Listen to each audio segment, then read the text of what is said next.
கண்டுபிடிச்சிட்டேன், என்ன பார்த்துருக்கீங்க? பாயிண்ட் வந்துடலாங்க. கிறிஸ்து இயேசுக்குள்ளாக அன்புடன் அழைக்கப்பட்ட அன்பு சகோதர சகோதரிகளே, அனைவருக்கும் இந்த நாளுக்கு உண்டான வாழ்த்துக்கள். அதே சமயத்தில் தேவன் நமக்கு கொடுத்த இந்த சந்தர்ப்பத்திற்காகவும் தேவனுக்கும் கிறிஸ்துவுக்கும் நன்றிகளையும் ஸ்தோத்திரங்களையும் நாம் தெரிவித்துக் கொண்டு, நாம் இந்த வாரம் சகரியா தீர்க்கதரிசன புஸ்தகத்தின் விளக்கத்தை நாம் தேவனுடைய சித்தத்தின்படி நம்ம பார்க்கலாம். ஸோ எத்தனாவது வாரம்? 10வது வாரம் என்பது சரியாக வந்து கண்டுபிடித்தவங்க அனைவருக்கும் வாழ்த்துக்கள். ஸோ 10வது வாரம் இப்போ நம்ம பார்த்துட்டு இருக்கோம். நம்ம பார்த்து கொண்டிருக்கிற சாப்டர் எத்தனாவது சாப்டருங்க? 4th சாப்டர் பார்த்துட்டு இருக்கோம்னு சொன்னால் போன வாரம் சரியா பார்க்கலன்னு அர்த்தம். நம்ம கரெக்டாக 3வது சாப்டர் வந்து நம்ம இன்னும் இருக்கோம். 3வது சாப்டர்ல 3வது வகுப்புல நம்ம இருக்கோம். இன்னைக்கு நம்ம 4வது சாப்டருக்கு நம்ம போயிடுவோம், நீங்க கவலைப்பட வேண்டாம் அதனால. ஸோ இந்த 3வது சாப்டர் சகரியா புஸ்தகத்தின் விளக்கத்திற்குள்ள எந்த பகுதிக்குள்ள வருது அப்படின்னு சொல்லி பார்த்தீங்கன்னா 8 இரவு தரிசனம் அப்படிங்கிற ஒரு தலைப்பு. இந்த 8 இரவு தரிசனங்கள் அப்படிங்கிற ஒரு தலைப்பு எடுத்தோம்னா அதுக்குள்ள என்னென்ன தரிசனங்கள் 8 இருக்கு அப்படின்னு பார்க்கும்போது விஷன் 1, 2, 3, 4 வரிசையை நம்ம பார்த்தோம். அதுல இப்ப நம்ம பார்த்துட்டு இருக்கிறது 3ஆம் அதிகாரத்துல சீஃப் பிரீஸ்ட், அதாவது பிரதான ஆசாரியனாகிய யோசுவா அப்படிங்கிற தலைப்பின் கீழே இந்த 3வது அதிகாரத்தை பார்க்கிறோம். அதுல 8 தரிசனங்களும் நமக்கு சகரியா புஸ்தகத்துக்குள்ள கொடுக்கப்பட்டிருக்கிறது. என்ன நோக்கத்துக்காக அப்படின்னு பார்க்கும்போது ஆலயம் கட்டி கொண்டிருக்கிற இஸ்ரேல் ஜனங்களை வந்து என்கரேஜ் பண்றதுக்கும் உறுதி கொடுக்கறதுக்கும் அதே சமயத்தில் ஆசீர்வாதம் கொடுக்கறதுக்கும், அதோட முக்கியமான விஷயம் என்னன்னு சொல்லி பார்த்தீங்கன்னா பிற்காலத்துல இஸ்ரேல் ஜனங்களுக்கு வரப்போற ஆசீர்வாதத்தையும் அவர் கொடுக்குறாரு. ஒரு விஷயத்தை வந்து அவங்க செய்யறாங்கன்னா அந்த விஷயத்தை செய்யறதுக்கு ஒரு என்கரேஜ்மெண்ட் வேணுங்கிறது உண்மைதான். அதே சமயத்துல இந்த விஷயத்தை நீங்க இப்ப செஞ்சீங்கன்னா பின்னாடி உங்களுக்கு என்னென்னலாம் கிடைக்க போகுது அப்படிங்கறதையும் அவர் சேர்த்து சொல்றதுக்காக தான் இந்த தீர்க்கதரிசியை தேவன் அனுப்பினாரு. சோ இந்த தீர்க்கதரிசி அனுப்பி இப்ப நம்ம பார்த்துட்டு இருக்கிற தீர்க்க தரிசனம் பிரதான ஆசாரியனாகிய யோசுவா. கரெக்டுங்களா? சோ மறுபடியும் சொல்லிடலாமா? ரைட். சோ டக்கு டக்கு நான் போடுறேன், நீங்க உடனே பதில் சொல்லுங்க. மறுபடியும் ஏன் அந்த வசனத்தை வாசிக்கிறோம்னா அந்த சம்பவத்தை நம்ம கரெக்டா புரிஞ்சுக்கிறதுக்காக. சோ சம்பவத்தை கரெக்டா புரிஞ்சுக்கலாம். வாசிங்க சகரியா 3ஆம் அதிகாரம் வசனம் 1, 2, 3, 4 வரைக்கும். அப்புறம் நம்ம அப்படியே அடுத்த பாட்டுக்குள்ள போயிடலாம். வாசிங்க 3ஆம் அதிகாரம் 1ஆம் வசனம். சோ இது வந்து திருவிழியம் புத்தகத்துல இடம்பெற்றக்கூடிய ஒரு விளக்கத்தை இங்க போட்டுருக்கோம். பின்பு அவர் தலைமை குருவாகிய யோசுவாவை எனக்கு காட்டினார். சோ முதல் கேரக்டர் யோசுவா. யோசுவாவை தேவன் இப்படி எப்படி காண்கிறார் பாத்தீங்கன்னா தலைமை குரு, அதாவது நமக்கு புரியுற மாதிரி சொல்ல போனா பிரதான ஆசாரியனா யோசுவாவை இப்ப தேவன் அவருக்கு காண்பிக்கிறார். யாருக்கு காண்பிக்கிறாங்க? சகரியாவுக்கு காண்பிக்கிறார். அடுத்த பாயிண்ட், அவர் ஆண்டவரின் தூதர் முன்னிலையில் நின்று அவருடைய பொசிஷன் என்னன்னு பாத்தீங்கன்னா அவர் ஆண்டவருடைய தூதருக்கு முன்னாடி அவர் வந்து நின்று. ஏன்னா அந்த தூதர் தான் இவருக்கு இன்ஸ்ட்ரக்ஷன் கொடுக்க போறாரு, அந்த தூதர் தான் இவருக்கு ஆசீர்வாதம் என்னங்கிறத சொல்ல போறாரு. அதனால அவருக்கு முன்னாடி இவர் நின்று இருக்காரு. அடுத்த பாயிண்ட், அவர் மேல் குற்றம் சாட்டுவதற்கு அவரது வலப்பக்கத்தில் சாத்தானும் நின்று. சோ 3வது கேரக்டர் உள்ள வந்தாச்சு. அவர் யாரு பாத்தீங்கன்னா சாத்தான். சோ சாத்தான் எதுக்காக நின்று இருக்கான்? குற்றம் சுமத்துறதுக்கு. யார் மேல குற்றம் சுமத்துவதற்கு? யோசுவா. யோசுவா மேல என்ன குற்றத்தை சாத்தான் சுமத்த போறான்? அடுத்த வசனம் வாசிங்க 2ஆம் வசனம். அப்பொழுது ஆண்டவரின் தூதர் சாத்தானை நோக்கி சாத்தானே, ஆண்டவர் உன்னை கடித்துக் கொள்வாராக, எருசலேமை தெரிந்தெடுத்த ஆண்டவர் உன்னை அகற்றுவாராக. சோ நீ வந்து யோசுவா மேல குற்றம் சாட்டினீனா தேவன் உன்னை என்ன பண்ணிடுவாரு? அழிச்சிருவாரு அப்படிங்கிற ஒரு விஷயத்தை அவர் வந்து அங்க இன்ஃபர்மேஷனா கொடுக்குறாரு. அடுத்த பாயிண்ட், அடுப்பிலிருந்து எடுத்த கொள்ளி அல்லவா இவர்? யாரு? அடுப்பிலிருந்து எடுத்த கொள்ளி அளவா, அதாவது ஒரு தீவிரமான ஒரு மனப்பக்குவத்தோட வந்திருக்காங்க அப்படிங்கறத அவர் வந்து இங்க சுட்டி காட்டுறாரு. அடுத்த பாயிண்ட், யோசுவாவோ அடுக்கு உடைகளை உடுத்தியவராய் தூதர் முன் நின்று கொண்டிருந்தார். தூதர் தம்முன் நின்று கொண்டிருந்தவர்களை. அடுத்த பாயிண்ட் இன்ஸ்ட்ரக்ஷன் எங்க இருந்து போகுதுன்னா தூதர்கிட்ட இருந்து தூதருக்கு முன்னாடி நின்றிருந்த தூதர்கள், அதாவது ஆண்டவரின் தூதருக்கு முன்னாடி நின்றிருந்த தூதர்கள், அவங்களுக்கு இன்ஃபர்மேஷன் போகுது. என்ன இன்ஸ்ட்ரக்ஷன் போகுது? என்ன இன்ஸ்ட்ரக்ஷன் போகுதுன்னா யோசுவாவுடைய அழுக்கு வஸ்திரத்தை நீங்க என்ன பண்ணுங்க? சேஞ்ச் பண்ணுங்க. அது இருக்கிற வரைக்கும் சாத்தான் என்ன பண்ணுவான்? குற்றசாலிகளா இருப்பாங்க. இன்ஃபர்மேஷன் அங்க கொடுக்கப்படுது. உடனே 4ஆம் வசனம், அடுக்கு உடைகளை இவரிடமிருந்து களைந்து விடுங்கள் என்றார். அவரிடம் உன்னிடமிருந்து உன் தீச்செயல்களை அகற்றி. அப்படின்னா இங்க அழுக்கு வஸ்திரம் எதை குறிக்குதுன்னா தீய செயல்கள் அப்படிங்கறத நம்ம எடுத்துக்கணும். சோ உங்ககிட்ட நான் எதை எடுத்துட்டப்ப தீய செயல் எடுத்தாச்சுன்னா எதை எடுத்த மாதிரி தான் மீன்? அழுக்கு வஸ்திரத்தை எடுத்தாச்சு. உடுத்திக் கொள்வதற்கு பட்டாடைகளை. சோ இதுக்கப்புறம் உனக்கு போற ட்ரெஸ் ஒரு சூப்பரான ட்ரெஸ் அப்படின்னு சொல்லிட்டு பட்டாடை அப்படிங்கிற விஷயத்தை இன்ட்ரோடியூஸ் பண்ணிட்டார். சோ இதுல நம்ம கேரக்டர்ஸ் கண்டுபிடிக்கிறது ஏற்கனவே போன வாரம் பார்த்ததால நமக்கு ரொம்ப எளிதா இருக்குன்னு நான் நினைக்கிறேன். சோ இந்த இடத்துல சொல்லப்பட்ட ஆண்டவரின் தூதர் யார்? மிகாயில். கரெக்ட். சாத்தான் யார்? சாத்தானா சாத்தான் யாருன்னா சுத்தி இருக்கக்கூடிய நாடுகள் அப்படிங்கிறத நம்ம பார்த்தோம். அதே சமயத்துல ஆண்டவரின் தூதர் மிகாயேலுக்கு முன்னாடி நின்றுக்கிற அந்த தூதர்கள் யாருன்னு சொல்லி பார்த்தீங்கன்னா தேவனுடைய தீர்க்கதரிசனம். சோ தேவனுடைய தீர்க்கதரிசனம் மிகாயேல் சொன்னா இஸ்ரேல் தேசத்து மேல இருக்கிற அழுக்கை நீக்கும். அதான் பாயிண்ட். ஏன்னா இந்த இடத்துல யோசுவா யாருக்கு அடையாளமா இருக்காரு? யோசுவா யாருக்கு அடையாளமா இருக்காரு?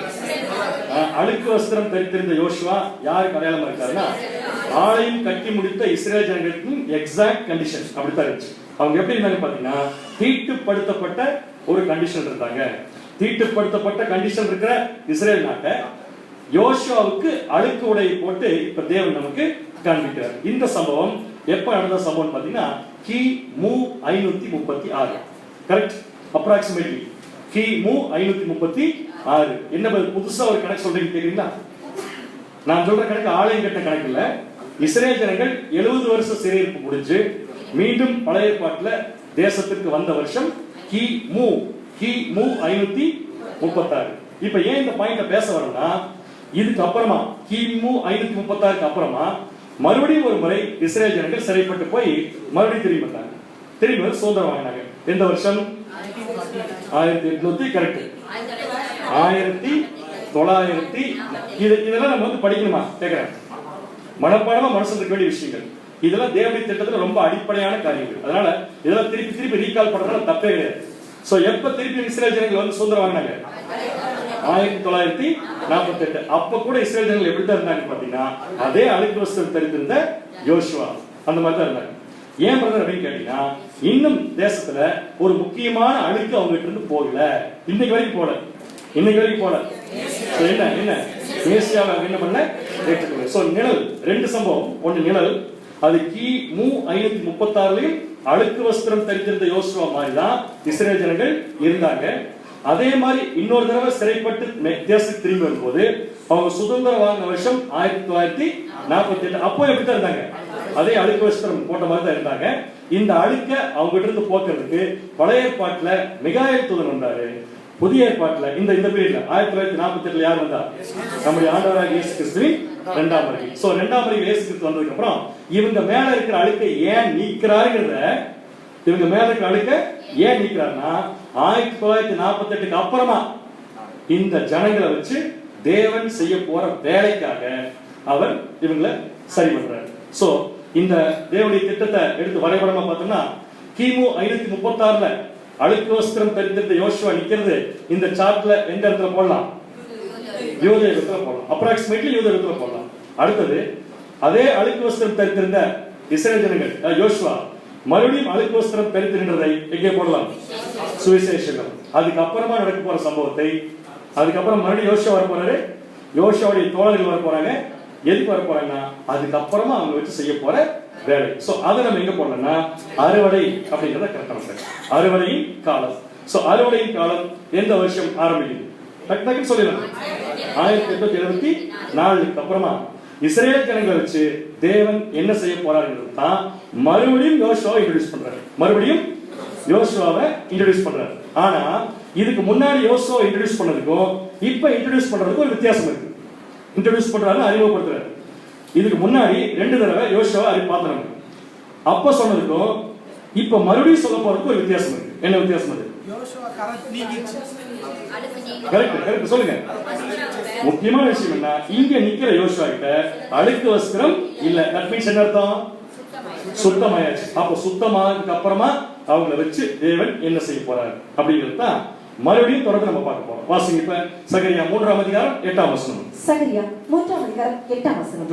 இப்போது பிரதான ஆசாரியனாகிய யோசுவாவே நீ கேள். அப்படி என்ன அர்த்தம்? அடுத்தது நான் சொல்ல போற இன்ஃபர்மேஷன் நீ கேட்கறதுக்காக தான். அடுத்தது நான் சொல்ல போற இன்ஸ்ட்ரக்ஷன் நீ கேட்கறதுக்காக தான். நீ மட்டும் கேட்கறதுக்கு மட்டும் இல்ல, உனக்கு முன்னாடி இன்னொருத்தர் உட்கார்ந்து இருக்காங்க, அவங்களும் கேட்கணும். யாரு? உனக்கு முன்பாக உட்கார்ந்து இருக்கிற உன் தோழர்கள் கேட்கக்கூடாது. அப்ப யோசுவாவுக்கு தோழர்கள் இருக்காங்க. தோழர்கள் யோசுவாவுக்கு பின்னாடி இருக்காங்களா முன்னாடி இருக்காங்களா? முன்னாடி இருக்காங்க. அப்ப யோசுவா சொல்றது தான் என்ன பண்ணணும்? கேட்கணும். அந்த தோழர் யாருன்னு கண்டுபிடிக்கிறதுக்கு ஒரு க்ளூ கொடுத்திருக்காரு. அவங்க யாருன்னா அடையாளமா இருக்கிற புருஷர். சோ இது நம்ம போன வாரம் கண்டுபிடிச்சதுனால டக்குன்னு போயிடலாமா? இப்ப யோசுவா யார்? அழுக்கு வஸ்திரம் தரித்திராத யோசுவா யார்? சபை மாம்சத்தில் இருக்கும் சபை. சிம்பிளா சொல்ல போனா சுவிசேஷகத்தின் சபை. ஏன் ஒரு சர்க்கிள் வருது அப்படின்னு பாத்தீங்கன்னா, அங்க ஜோஷுவா அழுக்கு வஸ்திரம் இல்லாம சுத்தமான வஸ்திரம் போட்டு நிற்கிறார். இப்ப அந்த சுத்தமான வஸ்திரம் போட்டிருக்கிற யோசுவாவை நம்ம கூட நம்மளால கம்பேர் பண்றதுக்கு நம்ம ஒத்துக்கிட்டாலும் நம்முடைய மனசு என்ன பண்ண மாட்டேங்குது. நம்ம ஒத்துக்கிட்டாலும் நம்முடைய மனசு ஒத்துக்க மாட்டேங்குது. ஏன்னா நம்ம இப்ப எப்படி நிக்கிறோம் நமக்கு தான் தெரியும். நமக்கு தான் தெரியும். சோ நம்ம எப்படி நிக்கிறோம்? அழுக்கோட நிக்கிறோமா, அழுக்கு இல்லாம நிக்கிறோமா? சரியான பதில் எனக்கு வேணும். நம்ம அழுக்கு வஸ்திரத்தோட நிக்கிறோமா, அழுக்கு இல்லாம நிக்கிறோமா? அழுக்கோட தான் நிக்கிறோம், ஆனா அழுக்கு தெரியாம நிக்கிறோம். திருப்பி சொல்லுமா, அழுக்கோட தான் நிக்கிறோம், ஆனா அழுக்கு தெரியாது. ஏன் அழுக்கு தெரியாதுன்னா, நம்முடைய அழுக்க இயேசு கிறிஸ்து மறைச்சிருக்காரு. அவ்வளவுதான். அதனாலதான் இந்த வேலை செய்யற வாய்ப்பு நமக்கு கிடைச்சிருக்கு. ரைட்? அப்படின்னா யோசுவாவுக்கு முன்னாடி உட்கார்ந்திருக்கிற தோழர் யாரை குறிக்கும்? அடையாளமா இருக்கிற புருஷன். இந்த உலகத்துக்கு அவங்க அடையாளம். எது அடையாளம்னா, அவங்க தான் தேவன் இருக்காருன்னு காமிக்கிறதுக்கு அவங்க தான் அடையாளம். காரணம் பாத்தீங்கன்னா மாம்ச இஸ்ரேல் ஜனங்கள். சோ 2019 வருஷத்துல இருந்து இந்த ப்ராசஸ் எப்படி நம்ம ஸ்டார்ட் பண்ணலாம் பண்ணலாமா? சோ இப்போ யோசுவா 2019 சொன்னா டக்குன்னு சொல்றதுக்கு வாய்ப்பு நிறைய இருக்குன்னு நினைச்சேன். யாருதான்? நம்ம தான். இப்ப நமக்கு முன்னாடி யாரு உட்காந்துருக்கா? எதுக்கு உட்காந்துருக்காரு? நம்ம சொல்றத கேட்கறது. இப்ப ரெண்டு பேரும் கேட்கறதுக்கு தேவனோட சொல்ல போறாங்க. என்ன சொல்ல போறாரு? யோசுவாவே கேள், யோசுவாவே கேள். நீ கேட்டா யாரு கேட்ட மாதிரி? உன் தோழரும் கேட்ட மாதிரி. தோழர் யாரு? இஸ்ரேல் ஜனங்கள். கரெக்டா? அப்படின்னா இப்ப நமக்கு தேவன் என்ன இன்ஃபர்மேஷன் சொல்றாரு? என்ன சொல்றாரு? கிளை எனப்பட்ட தாசனை அனுப்பு. யார் கிளை? அப்ப இயேசு கிறிஸ்து அனுப்பேன்னு சொல்லிட்டு போயிருக்கலாம்ல. எதுக்கு கிளை அனுப்பேன், இலை அனுப்பேன்னு சொல்லிட்டு? இந்த நியூஸ முதல்ல கேட்க போறது யாரு? நம்ம என்ன யாரு இந்த சப்ஜெக்ட்ல? யோசுவா கேட்டா அடுத்து யார் கேட்கணுத? அப்ப இஸ்ரேல் ஜனங்களுக்கு கிளை பத்தி ஏற்கனவே தெரியுமா தெரியாதா? கிளை அவங்க ஏற்கனவே கிளை எதிர்பார்த்து உட்கார்ந்து இருக்காங்க. அந்த கிளை யாரு? இயேசு கிறிஸ்து. ஆனா இயேசு கிறிஸ்து கிளைன்னு அவங்களுக்கு தெரியாது. சோ இப்ப நம்ம கண்டுபிடிச்ச இயேசு கிறிஸ்துவ அவங்களும் கண்டுபிடிக்கிறதுக்கு முதல்ல நமக்கு சொல்றாரு, நீ முதல்ல கேட்டுக்கோ, இயேசு கிறிஸ்துவ அனுப்ப போறேன். அடுத்தது இயேசு கிறிஸ்துவ எப்படி அனுப்ப போறேன்னா, கிளை எனப்பட்ட தாசனை அனுப்புறேன். எத்தனை முறை பழைய ஏற்பாட்டுல இயேசு கிறிஸ்துவை 2ஆம் முறைக்கு கிளைன்னு சொல்லியிருக்கு? 3 தடவை. கரெக்ட். அப்படின்னு யோசுவா எப்படி நிக்கிறாருன்னா, அழுக்காதான் நிக்கிறாரு. ஆனா அழுக்க இயேசு கிறிஸ்து என்ன பண்ணிருக்காரு? 10 நாளைக்கு மறைச்சிருக்காரு. எத்தனை நாளைக்கு மறைப்பார்? எத்தனை நாளைக்கு நம்முடைய அழுக்க இயேசு கிறிஸ்து மறைப்பார்? மறைப்பார். எத்தனை நாள் வரைக்கும்? நான் கேள்வி புரியல நினைக்கிறீங்களா? இப்ப நம்ம அழுக்கோட இருக்கோமா சுத்தமா இருக்கோமா? அழுக்காதான் இருக்கும். ஆனா அழுக்கு தெரியாம இருக்கணும். அழுக்க இயேசு கிறிஸ்து என்ன பண்ணிருக்காரு? மறைச்சிருக்காரு. எத்தனை நாளைக்கு மறைப்பார்? சரியான பதில். நீங்க சொல்ற பதில் கரெக்ட் தான், பட் சரியான பதில் வரல. எப்ப வரைக்கும் மறைப்பார்னா, நாமளா நம்மளை சுத்தம் பண்ற வரைக்கும் மறைச்சிருப்பாரு. நாம நம்மளை சுத்தம் பண்ணிட்டோம்னா இயேசு கிறிஸ்து நம்மளை மறைக்க வேண்டிய அவசியம் இல்ல. ஏன்னா தேவன் பார்க்கும்போது நம்ம எப்படித்தான் இருப்போம்? ஸ்டில் இப்ப சுத்தமா இல்லைங்கிறதுக்கா இப்ப மறைச்சிருக்காரு. எப்பவுமே அவர் மறைச்சிட்டு இருப்பான்னு என்ன பண்ணக்கூடாது நினைக்கிறேன். அதுக்குள்ள நம்ம என்ன பண்ணிக்கணும்? கிருபையின் காலம். இதுக்குள்ள என்ன பண்ணிக்கணும்னா சுத்தம் பண்ணிக்கணும். அப்படி சுத்தம் பண்ணா நமக்கு முன்னாடி உட்கார்ந்து இருக்கிற தோழருக்கு நம்ம சொல்லலாம், கிளை எனப்பட்ட தாசனை தேவன் வர பண்ணுவார். நீங்க ரொம்ப அவளோட எதிர்பார்த்து கொண்டிருக்கும் மேசியா வரப்போறாருங்கிறத நம்ம சொல்லலாம். எதுக்குன்னா ரட்சிப்புக்கு. சோ ஏன் இயேசு கிறிஸ்து கிளைன்னு சொல்லியிருக்குன்னா, அதுக்கு முக்கியமான 3 காரணம். 3 முறை நம்முடைய பைபிள்ல இயேசு கிறிஸ்து 2ஆம் வருகையை கிளைன்னு சொல்லியிருக்கு. அந்த 3க்குமே ஒரு அர்த்தம் இருக்கு. முதல் அர்த்தம், அவர் ராஜரீகம் பண்ண வர போறார். இரண்டாவது உலக ஜனங்களை ஆசீர்வதிப்பதற்காக வருகிறார். மூணாவது பிரதான ஆசாரியராக வருகிறார். இந்த இன்ஃபர்மேஷன் இப்ப யாரு கேக்குதுன்னு சொல்லி பார்க்கலாம். கரெக்டா? அப்ப தேவன் சொன்னது கரெக்ட் தானே? பிரதான ஆசாரியனாக யோசுவாவே நீ கேள். சோ காது கொடுத்து முதல்ல நீங்க கேளுங்க. நீங்க கேட்டுட்டு போய் இந்த நியூஸ் யாருக்கு சொல்லுங்க? மாம்சீக இஸ்ரேல் ஜனங்களுக்கு சொன்னீங்கன்னா அவங்களும் புரிஞ்சுக்குவாங்க, இயேசு கிறிஸ்து மேசியாதாங்கிறத அவங்க புரிஞ்சுக்குவாங்க. ரைட்? இப்பதான் ஃபியூச்சர் ஸ்டார்ட் ஆகுது. என்ன ஃபியூச்சர்னா, இந்த 2 பேர் இவரை தெரிஞ்சுக்கிட்டா. எந்த 2 பேரும்? ஆன்சர் வரமாட்டேங்குது. எந்த 2 பேரும்? யோசுவாவும் அழுக்கு வஸ்திரமா நல்ல வஸ்திரமா? நல்ல வஸ்திரம் போட்டு யோசுவாவும் அவருக்கு முன்னாடி இருக்கிற தோழரும் கேட்டாங்கன்னா நெக்ஸ்ட் இந்த உலகத்துக்கு ரட்சிப்பு.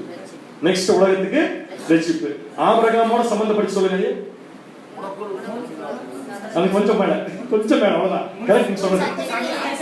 இன்னும் கொஞ்சம் மேல, இன்னும் கொஞ்சம் மேல. வானத்து நட்சத்திரம் கரெக்ட். சோ இந்த சப்ஜெக்ட்ல யார் வானத்து நட்சத்திரம்? சப்ஜெக்ட்ல யாரு?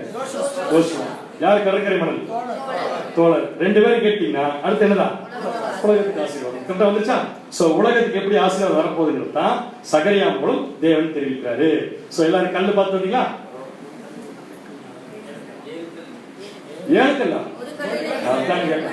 ஏதோ கல்லு மாறி போச்சுன்னு நினைச்சுக்கணும். 7 கல்ல இல்ல, ஒரே கல் தான். அந்த ஒரே கல் என்னன்னு கண்டுபிடிச்சிட்டு வாங்கிட்டு போன வாரம் உங்களுக்கு எக்ஸசைஸ் கொடுத்திருந்தேன். எத்தனை பேர் செஞ்சு வந்திருக்கீங்க ஹோம்வொர்க்கு? சரி பரவாயில்ல, எனக்கு பதில் புரிஞ்சிருச்சு. எத்தனை பேருக்கு கல்ல பார்த்த உடனே இந்த சப்ஜெக்ட் ஞாபகம் வந்துச்சு? சகோதரர் பட்டுதான். அப்ப மத்தவங்க கல்லுல கல்லு படவே இல்லை, பட்டுச்சு. கல்லு படுறப்ப உங்களுக்கு என்ன பட்டுச்சு? கல்லு பட்டுச்சு. இன்னைக்கு ஒரு நேரத்தில் இங்க படப்போகுது. சோ எதுக்காக தீர்க்க தரிசனத்துல அடையாள பாஷையை தேவன் யூஸ் பண்றாருன்னா மறக்காம இருக்கிறது. ரைட். சோ நம்ம ஆசீர்வாதம் எப்படி உலக ஜனங்களுக்கு வரப்போகுதுங்கிறத இந்த ப்ராஃபஸ்ல அப்படி ஸ்டார்ட் பண்ணணும். வாசிங்க சகரியா 3ஆம் அதிகாரம் 9, 10. கொஞ்சம் நிறுத்தி நிதானமா வாசிங்க, அப்புறம் ஒவ்வொரு பாயிண்டா நம்ம உள்ள போகலாம். சகரியா 3ஆம் அதிகாரம் 9 மற்றும் 10 வசனங்கள். இது நான் யோசுவாவுக்கு முன்பாக வைத்த கல். இந்த ஒரே கல்லின் மேல் 7 கண்களும் வைக்கப்பட்டிருக்கிறது. நல்லா கவனிங்க. இந்த கல்லை என்னன்னு கண்டுபிடிக்கிறதுக்கு இன்ஃபர்மேஷன் ஃப்ளோ ஆகுது. எப்படின்னு கேட்டீங்கன்னா, இந்த ஒரே கல்லின் மேல் எத்தனை கல் வச்சிருக்கு? ஒரு கல்லு மேல எத்தனை கல் வச்சிருக்காமா? 7 கல், 7 கண்கள் வைக்கப்பட்டிருக்கிறது. இது நான் அதின் சித்திர வேலையை கல்லுல கண்ணு மட்டும் இல்லையாமா, என்ன இருக்காமா? சித்திர வேலையும் நிறைவேற்றி இந்த தேசத்தின் அக்கிரமத்தை ஒரே நாளிலே நீக்கி போடுவேன். இந்த தேசத்தின் அக்கிரமத்தை என்ன பண்ணிடுவேன்? ஒரே நாளில் நீக்கி போடுவேன் என்று சேனைகளின் கர்த்தர் சொல்கிறார். எத்தனை நாள்ல நீக்கி போடுவார்? ஒரே நாளில் நீக்கி போடுவேன் என்று சேனைகளின் கர்த்தர் சொல்கிறார். இது புரிஞ்சா உங்களுக்கு? ஒரு கல் இருக்கு, அந்த கல்லுல என்ன இருக்கு? 7 கல் இருக்கு. அது மட்டும் தான் இருக்கா? அதுல என்ன இருக்காமா? சித்திர வேலை அங்க வந்து தேவன் செஞ்சிருக்காரு. அதே சமயம் இந்த கல்லை வச்சு என்ன சொல்றாருன்னா, இந்த தேசத்தின் அக்கிரமத்தை ஒரே நாளில் நிறைவேற்றி போடுவேன். அடுத்து 10ஆம் வசனம். அந்நாளில். எந்த நாளில்? அந்த ஒரே நாளில். நீங்கள் யாரு? நீங்கள் ஃபுல் ஆன்சர் வரல. நீங்கள் யோசுவாவும் தோழரும். சரியான பாயிண்ட். யோசுவாவும் தோழரும் என்ன பண்ணுவீங்கன்னா, திராட்சை செடியின் கீழும் அத்தி மரத்தின் கீழும் வரவழைப்பீர்கள் என்று. நீங்க மட்டும் எல்லா ஜனங்களையும் திராட்சை செடி கீழையும் அத்தி மரத்துக்கு கீழையும் வர வச்சிட்டீங்கன்னா எல்லா ஜனங்களுக்கும் ஆசீர்வாதங்கள் சொல்லிட்டாரு. ஓரளவுக்கு புரியுதா உங்களுக்கு? இப்ப ஒரே நாள் புரிஞ்சிருக்கும். கண்டிப்பா ஒரே நாள் கண்டிப்பா புரிஞ்சிருக்கும். புரியல? புரிஞ்சிருச்சு. எனக்கு புரிஞ்சிருச்சு, உங்களுக்கு புரிஞ்சிருச்சு. சோ ஒரே நாள் புரிஞ்சது. அதுக்கப்புறம் கல்லுனா என்னென்ன இப்ப நமக்கு தெரிய மாட்டேங்குது. கல்லுக்கு பல விதமான அர்த்தங்கள் பைபிள் இருந்தாலும் இந்த இடத்துல தேவன் சகரியா கிட்ட எந்த நோக்கத்துக்காக இதை சொல்றாருன்றது ரொம்ப முக்கியம்.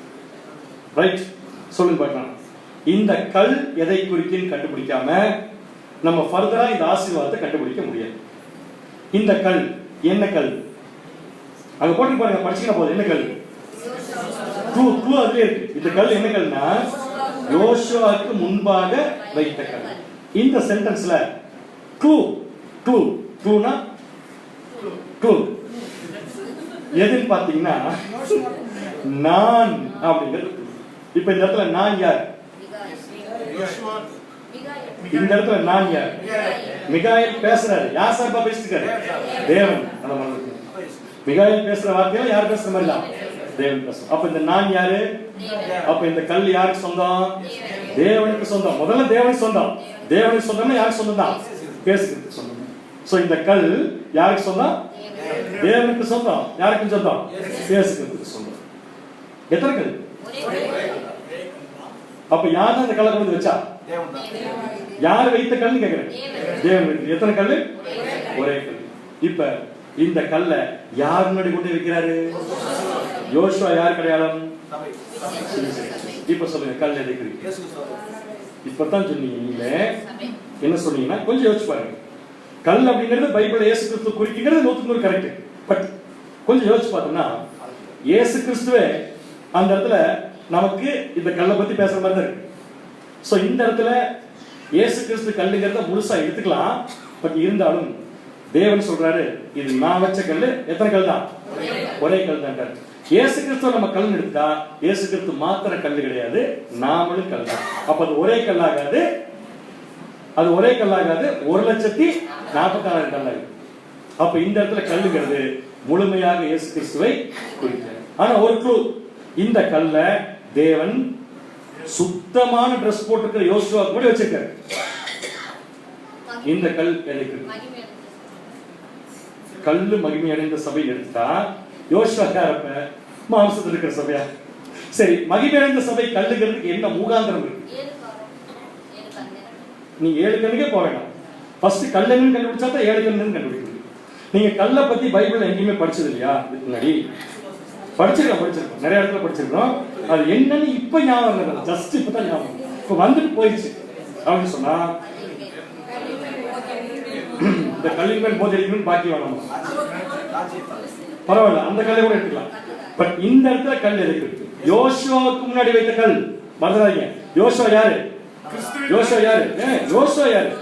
நம்ம தான். இப்ப நமக்கு முன்னாடி தேவன் ஒரு கல் வச்சிருக்காரு. அந்த கல் எதுக்கு நம்ம கண்டுபிடிக்கணும்? சொல்லுங்க பார்க்கலாம். தானியேல் 2ஆம் அதிகாரம் 34ஆம் வசனம். தானியேல் 2ஆம் அதிகாரம் 34ஆம் வசனம். நீ பார்த்து கொண்டிருக்கும் போது. யார் பார்த்து கொண்டிருக்கும் போது? தானியேல் பார்த்து கொண்டிருக்கும் போதா? தானியேல் பார்த்து கொண்டிருக்கும் போதா? பேசுறதே தானியேல் தான். யார் பார்த்து இருக்கிறப்ப? நேபுகாத் நேச்சார் பார்த்து கொண்டு இருக்கும் போது கைகளால் பெயர்க்கப்படாத ஒரு கல், ஒரு கல் பெயர்ந்து உருண்டு வந்தது. பெயர்ந்து, அப்ப அந்த கல்லை யாருமே எடுத்து அடிக்கல, யாருமே தூக்கி வீசல. அந்த கல்லு அதான் வந்துச்சு. அதான் வந்து அந்த கல்லு நேரம் என்ன பண்ணுச்சுன்னா அது அந்த சிலை, எந்த சிலையை? நேபுகாத் நேச்சார் கண்ட சிலை. அது புரிஞ்சது. நேபுகாத் நேச்சார் கண்ட சிலை எதை குறிக்கும்? உலக ராஜ்யங்கள். சோ உலக ராஜ்யங்கள் அடிக்க போற ஒரு கல்லை பத்தி தேவன் காமிச்சிருக்காரு. ரைட்? அப்படின்னா இந்த கல் என்ன பண்ணுதுன்னா நேரா வந்து நேபுகாத் நேச்சார் கனவுல பார்த்து அந்த சிலையில் இருக்கிற சிலையினுடைய பாதத்தின் மேல என்ன பண்ணுச்சு? மோதி சிலைய சுக்குநூறா ஒடுக்கி போட்டுருச்சு. வருதா கல்லு? கல்லு வந்துச்சா இல்லையா? மடி வந்துச்சா? சோ இந்த கல்லு சிலைய பூரா உடைச்சு போட்டு என்னாச்சு? சிலை காணாம போச்சு. கல் என்ன ஆயிடுச்சுன்னா பெரிய பர்வதம் ஆயிடுச்சு. கல் என்ன ஆயிடுச்சு? பெரிய பர்வதம். சோ இந்த கல், இந்த பர்வதம் எதை குறிக்கும்? அங்க நேபுகாத் நேச்சார் கண்ட கனவுல இந்த கல்லும் அந்த மலையும் எதை குறிக்கும்? கல்லுதான் மலையாயிடுச்சு. யாருடைய ராஜ்யம்? கிறிஸ்துவுடைய ராஜ்யம். வாசிக்கலாம் பாருங்க. தானியேல் 2ஆம் அதிகாரம் 44ஆம் வசனம். தானியேல் 2ஆம் அதிகாரம் 44ஆம் வசனம். அந்த ராஜாக்களின் நாட்களிலே. எந்த ராஜாக்களின் நாட்களிலே? இப்ப புரியுதுங்களா பேசிக்கோட இம்பார்ட்டன்ஸ் என்னன்னு? அந்த ராஜாக்கள் சொன்னா முதல்ல பாதம் எந்த காலப்பகுதி குறிக்கும் நமக்கு தெரியும். ரைட்? பாதம் எந்த காலப்பகுதி குறிக்கும் கண்டுபிடிக்கிறதுக்கு பாதத்துல மெட்டீரியல் வச்சு கண்டுபிடிச்சோம். மெட்டீரியல் என்ன மெட்டீரியல்? இரும்பும் களிமண். ஏன் இரும்பும் களிமண் சேர்த்து காமிக்கிறாங்கன்னா இது ஒன்னா இருக்கிற மாதிரி நடிப்பாங்க. ஒருத்தர் என்ன பண்ண மாட்டாங்க, ஒட்டிக்க மாட்டாங்க. ஒருத்தர் ஒட்டிக்காம இருக்கிற காலப்பகுதி எதுன்னு கேட்டா இப்ப இருக்கிற காலப்பகுதி. சோ இப்ப நம்ம இருக்கிற காலப்பகுதியில ஒரு கல்லு வந்து பரலோகத்தின் தேவன் என்றென்றைக்கும் அழியாத ஒரு ராஜ்யத்தை எழும்ப பண்ணுவார். கல்லு மாதிரி ஒரு ராஜ்யத்தை என்ன பண்ணுவாரமா? எழும்ப பண்ணுவார். அந்த ராஜ்யம் வேற ஜனத்துக்கு விடப்படும். அதனாலதான் அந்த கல்லை எடுத்து யார் அடிக்கல, அந்த கல்லா தான் வந்துச்சு. யாருக்கும் அந்த ராஜ்யத்தை தேவன் கொடுப்பதில்லை. ஒரு கல் கையால் பெயர்க்கப்படாமல் மலையிலிருந்து பெயர்ந்து உருண்டு வந்து இரும்பையும் வெண்கலத்தையும் களிமண்ணையும் வெள்ளியையும் பொன்னையும் நொறுக்கினதை நீர் கண்டீரே. அப்படியே அது அந்த ராஜ்யங்களை எல்லாம் நொறுக்கி, அந்த கல் ராஜ்யங்களை எல்லாம் என்ன பண்ணும்? நொறுக்கி நிர்மூலமாக்கி தானோ என்றென்றைக்கு. சொல்லி பார்க்கலாம். இந்த கல் எந்த கல்? கிறிஸ்துவுடைய ராஜ்யம். இந்த வசனத்துல வரக்கூடிய எல்லா பாயிண்டும் கிறிஸ்துடைய ராஜ்யத்துக்கு கரெக்டா பொருந்தும். ஒரு பாயிண்ட் பாருங்க, எல்லா ராஜ்யத்தையும் அது நிர்மூலமாக்கும், தானோ என்றென்றைக்கும் நிற்கும். அடுத்த பாயிண்ட் பாருங்க. இந்த ராஜ்யம் வேறே ஜனத்துக்கு விடப்படுவதில்லை. யாருமே கையில் எடுத்து அடிக்கல. அப்படிப்பட்ட ஒரு கல் தான் கிறிஸ்துடைய ராஜ்யம். எத்தனை பேருக்கு கல்லுன்னு சொன்ன உடனே இந்த சம்பவம் ஞாபகத்துக்கு வந்துச்சு? போன வாரம் படிக்கிறது பரவாயில்ல, இருந்தாலும் பரவாயில்ல. கொஞ்சம் பேருக்கு வந்து கொஞ்சம் பேருக்கு வரல. சோ இந்த கல்லு தான் யோசுவாவுக்கு முன்பாக வைக்கப்பட்ட அந்த ஒரே கல். இந்த கல்லை யார் வச்சா? தேவன் வச்சார். எத்தனை கல் வச்சாரு? ஒரே கல். அந்த கல்லை யாராவது கொண்டு வச்சாங்களா? யாரா கொண்டு வச்சது? தேவனே கொண்டு வச்சிருக்காரு. சோ யாருக்கு முன்னாடி வச்சிருக்காரு? யோசுவா யாரு கிடையாது, சுவிசேஷம். அப்ப நம்ம முன்னாடி தேவனுக்கு என்ன வச்சிருக்காரு? ராஜ்யத்தை வச்சிருக்காரு. நம்ம முன்னாடி தேவன் என்ன வச்சிருக்காரு? ராஜ்யம். அதனாலதான் ராஜ்யத்துடைய நற்செய்தியை சொல்றதுக்கு இன்னைக்கு நமக்கு தவிர யாருக்குமே வாய்ப்பு இல்லை. அப்படின்னா நம்ம முன்னாடி தேவன் என்ன வச்சிருக்காரு? கிறிஸ்துடைய ராஜ்யம் அப்படிங்கிற கல்ல வச்சிருக்காரு. இப்ப இந்த இன்ஃபர்மேஷன் நம்ம மூலமா தான் யாருக்கு போகணும்? தோழருக்கு போகணும். தோழர் யாரு? இஸ்ரவேல். புரிஞ்சவங்களுக்கு. சோ ஃபர்ஸ்ட் இது யாருக்கு தெரியுதுன்னா, ஜஸ்டிஃபை பண்ணப்பட்ட யோசுவா, அழுக்கு வஸ்திரம் நீக்கி இயேசு கிறிஸ்துடைய நீதியினால் கழுவப்பட்ட உண்மையான தேவனுடைய பிள்ளைகளுக்கு தேவன் என்ன காண்பிக்கிறார்னா, கிறிஸ்துடைய ராஜ்யத்தை காண்பிக்கிறார். பார்த்துட்டு இருக்கிறோமா இல்லையா? கிறிஸ்துடைய ராஜ்யத்தை காண்பிக்கிறார். இப்ப நமக்கு என்ன கேள்வினா, எதுக்கு நமக்கு தேவன் கிறிஸ்துடைய ராஜ்யத்தை காண்பிக்கணும்? நம்ம தெரிஞ்சுக்கணுன்றதுக்காகவா? நம்ம புரிஞ்சுக்கணுன்றதுக்காகவா? நாம தான் அதை ஆண்டு கொள்ள போறோம். சோ நாம தான் அதை ஆண்டு கொள்ள போறோம். ஆண்டு கொள்ள போறது இப்ப இல்ல, மகிமை அடைஞ்சதுக்கு அப்புறம். அப்ப மாம்சத்தில் இருக்கிறப்ப ஏன் தேவன் நமக்கு இந்த கல்ல நமக்கு காண்பிக்கிறார்னா, இந்த ராஜ்யத்துக்குள்ள நாம தான் போய் அறுவடை வேலை செய்ய போறோம்.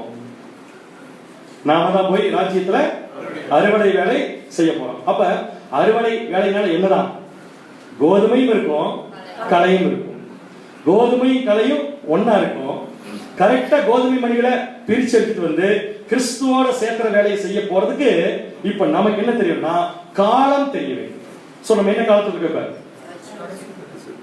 நம்ம என்ன காலத்துல இருக்கோம்? ரொம்ப மோசமான காலத்துல இருக்கோம். அறுவடையின் காலத்துல. அப்ப அறுவடையின் காலம் கிறிஸ்துடைய ராஜ்யத்துல தான் வருகிற இன்ஃபர்மேஷன் எத்தனை கிறிஸ்தவர்களுக்கு தெரியும்? அப்ப இந்த கல்ல தேவன் யாருக்கு மட்டும் வச்சிருக்காரு? எதுக்கு வச்சிருக்காரு?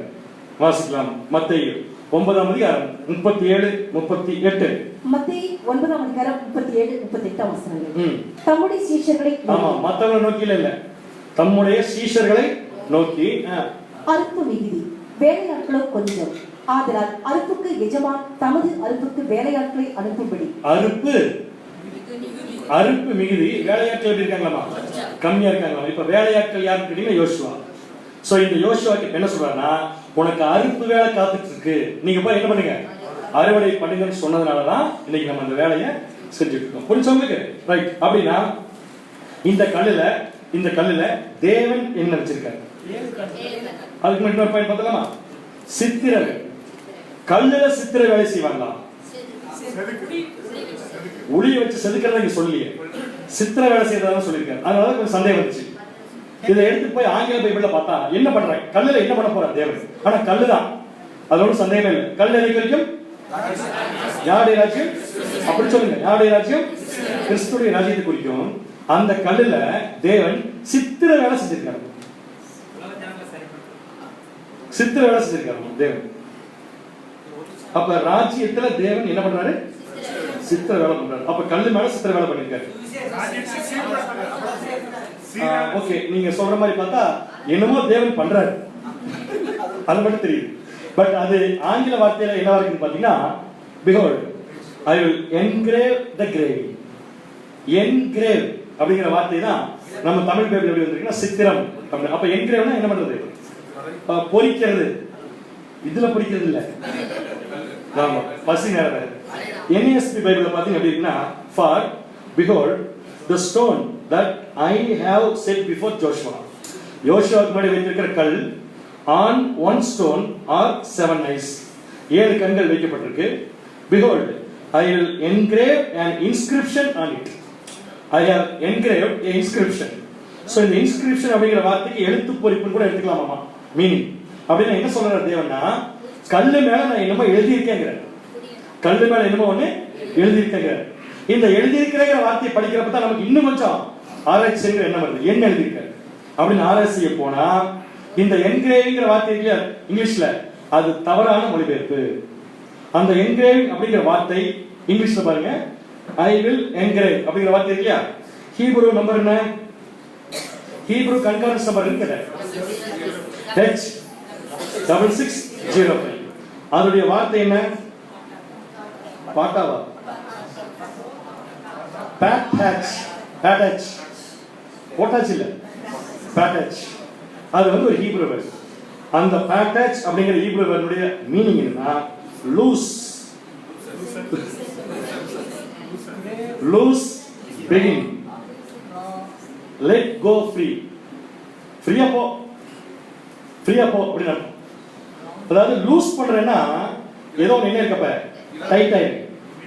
எதை லூஸ் பண்ணுவாங்க, ஏதோ ஒன்று என்ன இருக்கு டைட்டா வந்து என்ன பண்ணுவாங்க, லூஸ் பண்ணுவாங்க. அப்ப இந்த பேட்சாட் அப்படிங்கிற வேர்டுடைய ஆங்கில வார்த்தை லூஸ் பண்றேன் அப்படிங்கிறது. அடுத்தது பிகின், பிகின்னா ஆரம்பம். எதை ஆரம்பிப்பாங்க, ஆரம்பிக்காத ஒண்ணு ஆரம்பிப்பாங்க, அவ்வளவுதான் மீனிங். ஆரம்பிக்காத ஒண்ணு ஆரம்பிப்பாங்க. அடுத்து பாரு, let go free, let go free அப்படின்னு என்ன அர்த்தம், ஃப்ரீயா போங்க அப்படின்னு. அதுக்கு முன்னாடி ஃப்ரீயா போக முடியாது. சோ இது எல்லாமே எதை குறிக்குதுன்னா ஒரு துவக்கம், ஒரு துவக்கம். எப்படி எடுத்துக்கலாம், கட்டி வச்சிருக்கிறத ஓபன் பண்றது ஒரு துவக்கம், அதே மாதிரி மூடி வச்சிருக்கிறது தொடங்குறதுங்கிறது ஒரு துவக்கம், போகவே முடியாத இடத்துக்கு ஃப்ரீயா போன்னு சொல்றது ஒரு தொடக்கம்.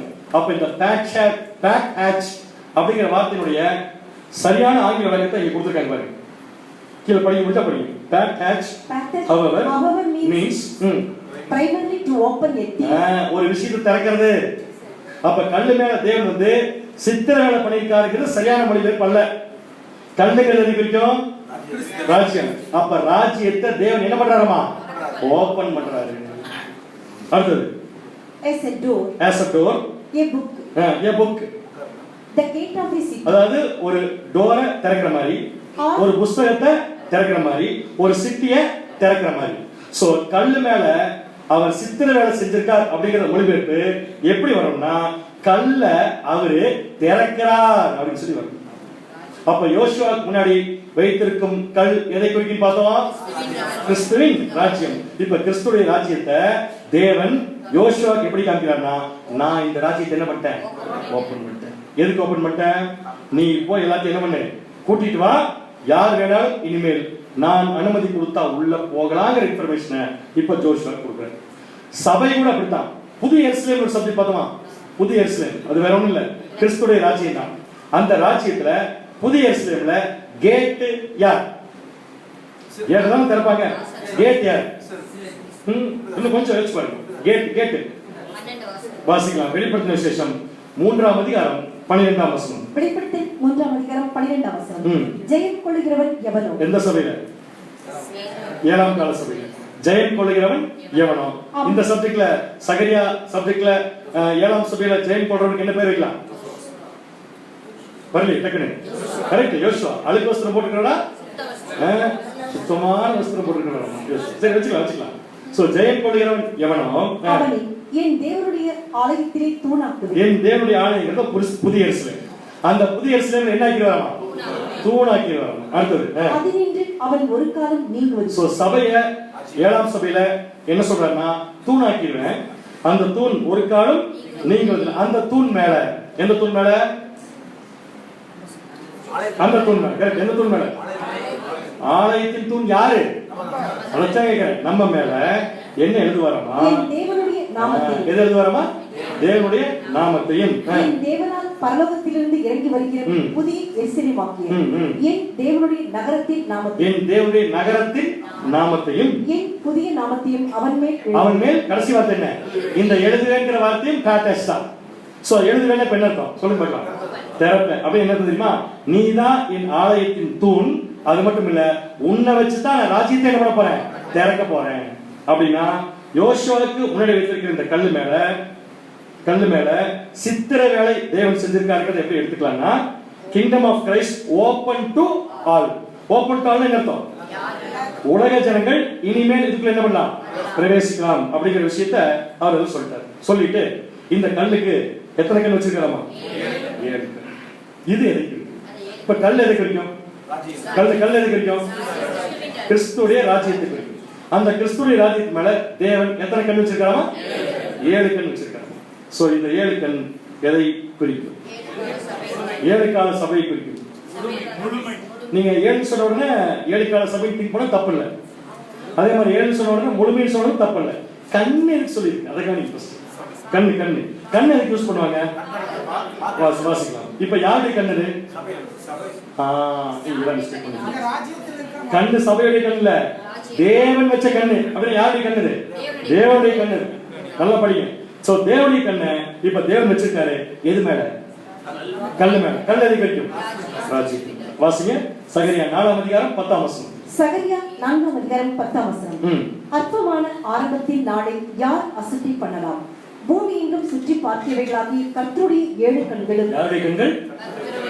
கர்த்தருடைய 7 கண்களும் செருபாபேலின் கையில் இருக்கிற தூக்கு நூலை சந்தோஷமாக பார்க்கிறது என்றார். எதை பார்க்கலாமா? தூக்கு நூலை என்ன பண்ணலாமா? சந்தோஷமா பார்க்கலாமா? இப்ப தேவனுடைய 7 கண்களை இந்த வசனத்துல எதுக்காக தேவன் அனுப்பிச்சிருக்கார் சொல்லுங்க. வசனத்துல இந்த வசனத்துல பூமி எங்கும். அப்ப கண்கள் எதுக்குன்னு கேட்டா பார்க்கிறதுக்கு. இப்ப யார் பார்க்க போறா? யாருடைய கண்ணை வச்சிருக்காரோ அந்த கண்ணு பார்க்க போகுது. யாருடைய கண்ணது? அப்படின்னா தேவன் என்ன பண்ண போறாரு? என்னதான் ராஜ்யத்தை கிறிஸ்துவுக்கு ஒப்பு கொடுத்திருந்தாலும் கம்ப்ளீட்டா கிறிஸ்துடைய ராஜ்யத்தில் நடக்கிற எல்லா சம்பவங்களும் யாரால் பார்க்கப்படுகிறது? தேவனால் பார்க்கப்படுகிறது. வாசிக்கலாம் பாருங்க. நீதிமொழிகள் 15ஆம் அதிகாரம் 3ஆம் வசனம். நீதிமொழிகள் 15ஆம் அதிகாரம் 3ஆம் வசனம். கர்த்தரின் கண்கள் எவ்விடத்திலும் இருந்து நல்லோரையும் தீயோரையும் நோக்கி பார்க்குது. நல்லோரையும் பார்க்குது. யாரையும் பார்க்குது? தீயோரையும் நோக்கி பார்க்குது. இன்னொரு வசனம் பாருங்க. யோபு 34ஆம் அதிகாரம் 21ஆம் வசனம். யோபு 34ஆம் அதிகாரம் 21ஆம் வசனம். அவருடைய கண்கள் யாருடைய கண்கள்? தேவனுடைய கண்கள். மனுஷருடைய வழிகளை எதை பார்த்திருக்கார் தேவன்? மனுஷருடைய வழிகளை நோக்கி இருக்கிறது. அவருடைய நடைகளை எல்லாம் அவர் பார்க்கிறார். எல்லாத்தையும் தேவன் பார்க்கிறார். அப்ப தேவனால் எல்லாத்தையும் பார்க்க முடியறத கிறிஸ்துடைய ராஜ்யத்திலும் நடக்கிற சம்பவமா தேவன் எப்படி காமிக்கிறார்னா, முதல்ல யோசுவாவுக்கு முன்னாடி என்ன வச்சிருந்தாரு? சரியா பதில் சொல்லினா வசனத்தையும் கவனிக்கல, விளக்கத்தையும் கவனிக்கல. என்ன வச்சிருக்காரு? கல் வச்சிருக்காரு. கல் எதை குறிக்கும்? கிறிஸ்துடைய ராஜ்யம். அந்த கல்லு மேல என்ன வச்சிருக்காரு? 7 கண் வச்சிருக்காரு. யாருடைய கண்ணு? எதுக்கு? எதை பார்க்கிறதுக்கு? ராஜ்யத்துல நடக்கிற எல்லா விஷயத்தையும் தேவன் என்ன பண்ணிருக்காராமா? பார்த்து கொண்டிருக்காரு. அந்த கல்லு மேல என்ன எழுதி வச்சிருக்காராமா? சித்திர வேலை. சோ சித்திர வேலைனா அவர் டிராயிங் எல்லாம் போடல, எல்லாருக்கும் அது ஓபனா இருக்குங்கறத யோசுவாக்கு என்ன பண்றாருன்னா அவரு காண்பிக்கிறார். வாசிக்கலாம் பாருங்க. 2 நாளாகமம் 16ஆம் அதிகாரம் 9ஆம் வசனம். 2 நாளாகமம் 16ஆம் அதிகாரம். மறுபடியும் கண்களை பத்தி படிக்கலாம். தேவனுடைய கண்களை பத்தி படிக்கலாம். தம்மை பற்றி உத்தம இருதயத்தோடு இருக்கிறவர்களுக்கு தம்முடைய வல்லமையை விளங்க பண்ணும்படிக்கு கர்த்தருடைய கண்கள். யாருடைய கண்கள்? கர்த்தருடைய கண்கள் பூமி எங்கும் உலாவிக் கொண்டிருக்கிறது. அப்படி என்ன அர்த்தம்? தேவனுக்கு பூமியில் நடக்கிற எல்லாமே தெரியும் அப்படிங்கிறது அர்த்தம். உலாவிக் கொண்டிருக்கிறது. இந்த விஷயத்தில் மதி இல்லாதவராய் இருந்தீர், ஆகையால் இது முதற்கொண்டு உமக்கு யுத்தங்கள் நேரிடும். சோ ஒரு விளக்கம் புரிஞ்சது. கண் எதை குறிக்கும்னா தேவன் எல்லாத்தையும் பார்த்துட்டு இருக்கார்.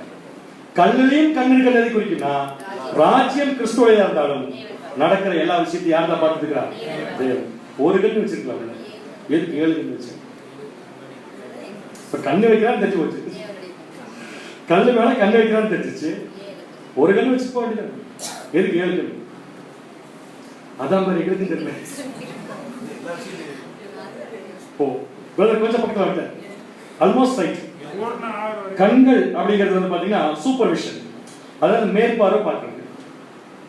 தேவன் எல்லாத்தையும் பார்த்துட்டு இருக்காரு. அதான் கண்கள். 7 கண்கள் எதை குறிக்கும்னா தேவன் எல்லாத்தையும் பார்த்துட்டு இருக்காரு. கம்ப்ளீட். 7 அப்படிங்கிற இடத்துல கம்ப்ளீட். தேவன் எல்லாத்தையுமே பார்த்துட்டு இருக்காரு. இப்ப நான் கேட்குமா, இப்ப நம்ம எதுக்குள்ள இருக்கோம்? கல்லுக்குள்ள இருக்கோம்.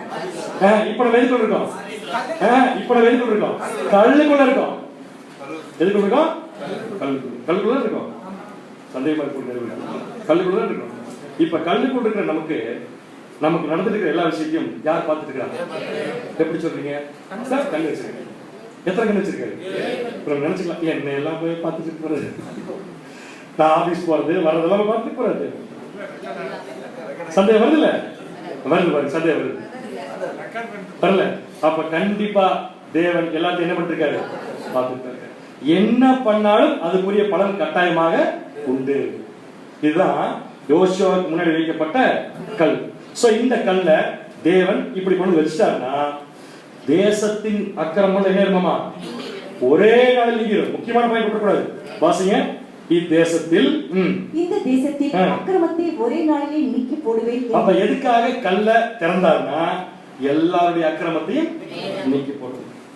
எல்லாருடைய அக்கிரமத்தையும் சொல்லி பார்க்கலாம். கிறிஸ்துடைய ராஜ்யத்தின் நோக்கம் என்ன? எல்லா ஜனங்களையும் ரட்சிப்பதற்காக. அப்படின்னா எல்லா ஜனங்களையும் ரட்சிப்பதற்கு தேவன் சகரியா மூலம் சொல்ற எப்படி சொல்றாரு பாத்தீங்கன்னா இந்த தேசத்தின் அக்கிரமத்தை ஒரே நாளில் நீக்கி போடுது. இந்த ஒரே நாள் என்னங்கிறத விளக்க வேண்டிய அவசியம் இல்லை நான் நினைக்கிறேன். விளக்கணும் போலதான் இருக்குது. ஒரு நாள் ஈக்குவல் என்னதாங்க 1000 வருஷம். சோ 1000 வருஷத்துல தேவன் இயேசு கிறிஸ்து கையில கொடுத்து என்ன பண்ண சொல்றாருன்னா எல்லாருடைய அக்கிரமத்தையும் என்ன பண்ணிடு நீக்கிடுங்க. இது படிச்சிருக்க ஏற்கனவே வாசிக்கலாம் பாருங்க. 1 கொரிந்தியர் 15ஆம் அதிகாரம் 25ஆம் வசனம். 1 கொரிந்தியர் 15ஆம் அதிகாரம் 25ஆம் வசனம். எல்லா சத்துருக்களையும் தமது பாதத்திற்கு கீழாக்கி போடும் வரைக்கும். சரியான பாயிண்ட் தான். தேவனுடைய சத்துருக்கள் அவங்க பூரா தேவனுடைய பாதத்திற்கு கீழாக்கி போடும் வரைக்கும் இயேசு கிறிஸ்து ஆளுகை செய்வார். எல்லா சத்துருக்களையும் தேவனுடைய பாதத்திற்கு கீழ்படுத்திட்டாருன்னா தேசம் என்ன ஆயிடும்? அதுதான் சகரியா எப்படி சொல்றாரு? அக்கிரமத்தை ஒரே நாளில் நீக்கி. அப்ப அக்கிரமே இருக்காதா? நீக்கி போட்டாருன்னா இருக்காதா? சோகமா சொல்றீங்களே இருக்காது. அப்ப எப்படி இருக்கும் தேசம்? அதைத்தான் எப்படி படிக்கலாம்? ஏசாயால என் பரிசுத்த பர்வதம் எங்கும் எல்லாத்தையும் எங்க போட்டாச்சுல தேவனுடைய பாதத்திற்கு கீழே போட்டாச்சு. என் பரிசுத்த பர்வதம் எங்கும் தீங்கு செய்வாரும் இல்லை. பர்வதம்ங்கிறத இப்ப நம்ம என்ன சொல்லலாம்? கல்லு. கல்லுதான பர்வதமாச்சு. என் பரிசுத்த கல்லெங்கும் தீங்கு செய்வாரும் இல்லை, கேடு செய்வாரும் இல்லை. சமுத்திரம் ஜலத்தினால் நிறைந்திருக்கிறது போல பூமி எப்படி இருக்குமா? இப்ப கிறிஸ்து இந்த வேலையை செய்யறதுக்கு 2 பேர் கூப்பிடுறாங்க. இந்த வேலையை அக்கிரமத்தை நீக்கி போடுறதுக்கு ஒரே நாள்ல நீக்கி போடுறதுக்கு 2 பேர் கூப்பிடுறாரு. ஒண்ணு பட்டாடை உடுத்தி இருக்கிற யோசுவா, இன்னொன்னு அவருக்கு முன்னாடி உட்கார்ந்து இருக்கிற தோழர். யார் முதல்ல வருதுல? பட்டாடை உடுத்தி இருக்கிற யோசுவா. யாரது? நம்ம சொல்றதுக்கு அப்பப்ப பயப்படுது பாத்தீங்களா? நம்ம சுத்தமா ட்ரெஸ் போட்டிருக்கோம்னு சொன்னா அப்பப்ப கொஞ்சம் கொஞ்சம் பயம் இருக்கு. அடுத்தது நமக்கு முன்னாடி யாரு உட்காந்துருக்காங்க? தோழர்கள். சோ 2 பேரை வச்சுதான் எல்லா ஜனங்களையும் எப்படி ஆசீர்வதிக்க போறாருன்னா இது கம்ப்ளீட்டா வேர்ல்ட தேவனுக்கு சத்துக்களை எல்லாத்தையும் கீழாக்கி போடுறாரு.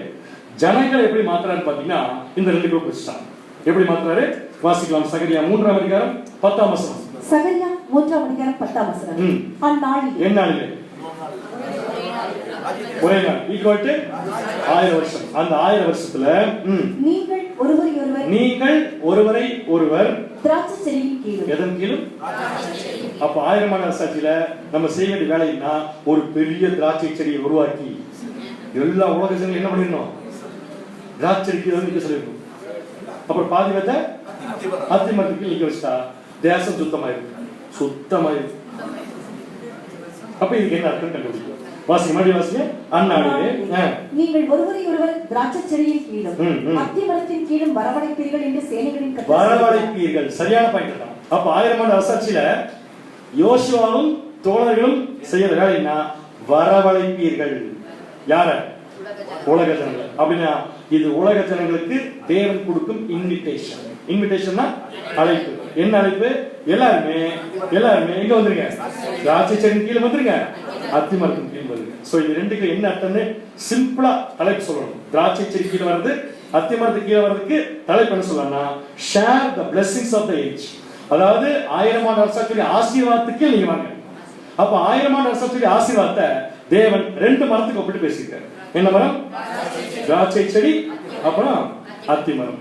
இந்த மாதிரி உலக ஜனங்களை வரவழைப்பாங்க அப்படின்னு சொல்லி ஏற்கனவே நம்ம வெளிப்படுத்தின விசேஷத்துல படிச்சிருக்கோம்.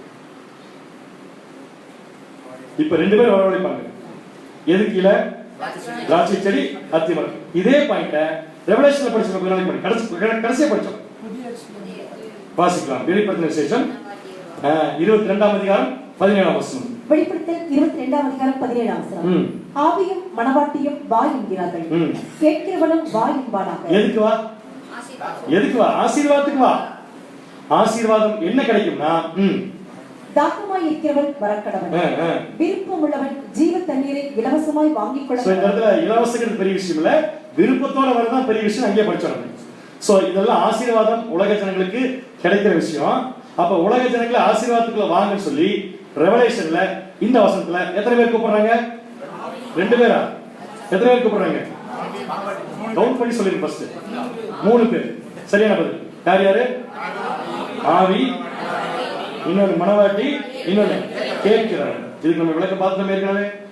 பரிசுத்த ஆவியும் உலக ஜனங்களை ஆசீர்வாதத்துக்குள்ள வான்னு சொல்லி கூப்பிடுமாமா? மனவாட்டி சபையும் வான்னு சொல்லி கூப்பிடுவாங்களாமா? கேட்கிறவனு வான்னு சொல்லி கூப்பிடுவாங்க. யார் கேட்கிறவன்? உலக ஜனங்களே ஒருத்தருக்கு ஒருத்தர் என்ன பண்ணிப்பாங்க? என்கரேஜ் பண்ணி. இதுதான் மத்த 25ஆம் அதிகாரத்துல செம்மறியாடு வெள்ளாடு பேரபிள் இருக்கு. கண்டிப்பா அதை நாளைக்கு பார்க்கலாம். கண்டிப்பா பார்க்கலாம். சண்டே சப்ஜெக்ட்ல பார்க்கலாம். ஓகே. சோ உலக ஜனங்கள் ஒருத்தர் ஒருத்தர் என்ன பண்ணுவாங்க? வான்னு சொல்லி கூப்பிடுவாங்க. எதுக்கு வான்னு சொல்லி கூப்பிடுவாங்கன்னா ஆசீர்வாதத்தை வாங்கிக்கொள்ள. அப்ப பரிசுத்த ஆவி உலக ஜனங்கள் எப்படி கூப்பிடுவோம்? அந்நாளில். அந்நாளில் அப்படி போய் பாயிண்ட் யோயேல் சொல்லிருக்காரு. அதற்கு பின்பு நான் மாம்சமான யாவர் மேலும் என்னுடைய ஆவியை. அப்ப உலக ஜனங்கள் எல்லாருக்கும் தேவனுடைய ஆவி என்ன பண்ண போறாரு? ஊத்த போறாரு. சோ பரிசுத்த ஆவியின் அழைப்பு, மனவாட்டியின் அழைப்பு, கேட்கிறவங்க ஒருத்தருக்கு ஒருத்தர் என்ன பண்ணுவாங்க? வான்னு சொல்லுவாங்க. இப்ப சகரியால இந்த 2 மரத்துக்கு கீழே உலக ஜனங்களை யார் வாங்கன்னு சொல்லுவாங்க? 1 2 மரத்துக்கு கீழே வாங்கன்னு யார் சொல்லுவாங்க கேட்டாங்க. 1 யோசுவா, இன்னொன்னு கோரேத். அப்ப இந்த 2 மரத்துக்கு கீழே வரதான் ஆசீர்வாதம். அப்படின்னு இந்த 2 மரம் ஆசீர்வாதம். கண்டிப்பா ஆசீர்வாதம். ஏன்னா 2 மரம் வந்துச்சு ஆசீர்வாதம். திராட்சை மரம் வச்சிருந்தா ஆசீர்வாதம், அத்தி மரம் வச்சிருந்தா ஆசீர்வாதம். என்ன பண்றது சொல்லுங்க? அத்தி மரம் வச்சிருந்தா அத்தி பழம் கிடைக்கும், திராட்சை செடி வச்சிருந்தா திராட்சை பழம். கொஞ்சம் கொஞ்சம் யோசிங்க.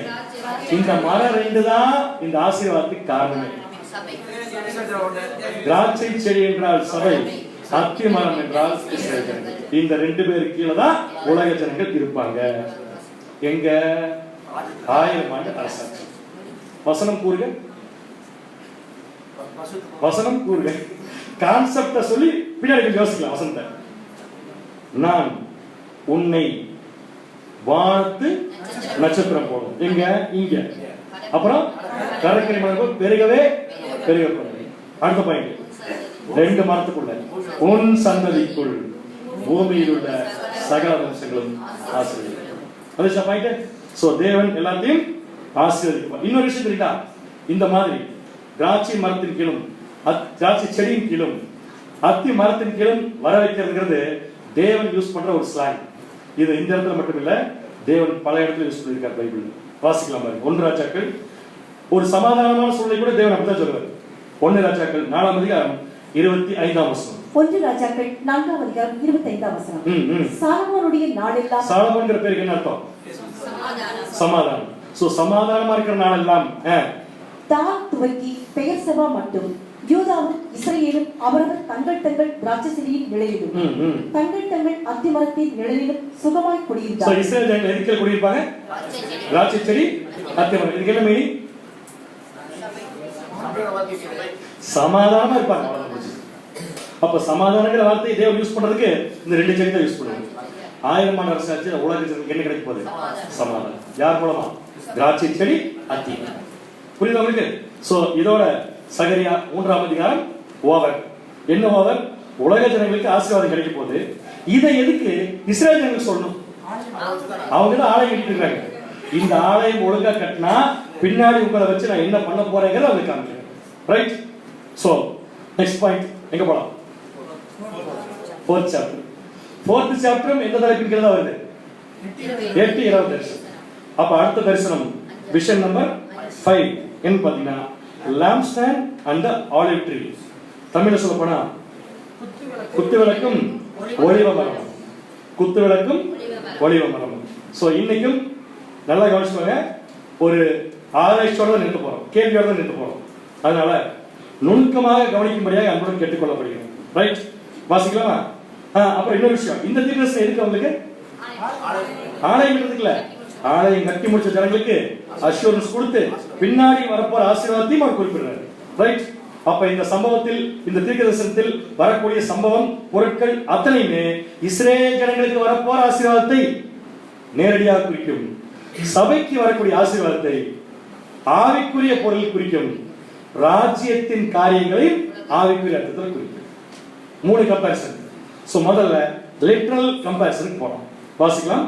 சகரியா 4ஆம் அதிகாரம் 1ஆம் வசனம் 2ஆம் வசனம். சகரியா 4ஆம் அதிகாரம் 1 2ஆம் வசனங்கள். என்னோட பேசின தூதன் திருப்பி வந்து, அவரோட பேசின தூதன் விடுங்க. முதல்ல இப்ப நம்ம கூட பேசிட்டு தூதன் யாரு? நல்ல வேலை கேட்டேன். இப்ப சகரியா சொல்றாரு, எங்க கூட ஒரு தூதன் பேசிட்டு இருந்தாரு, அதை விட்டுருக்கிட்டேன்.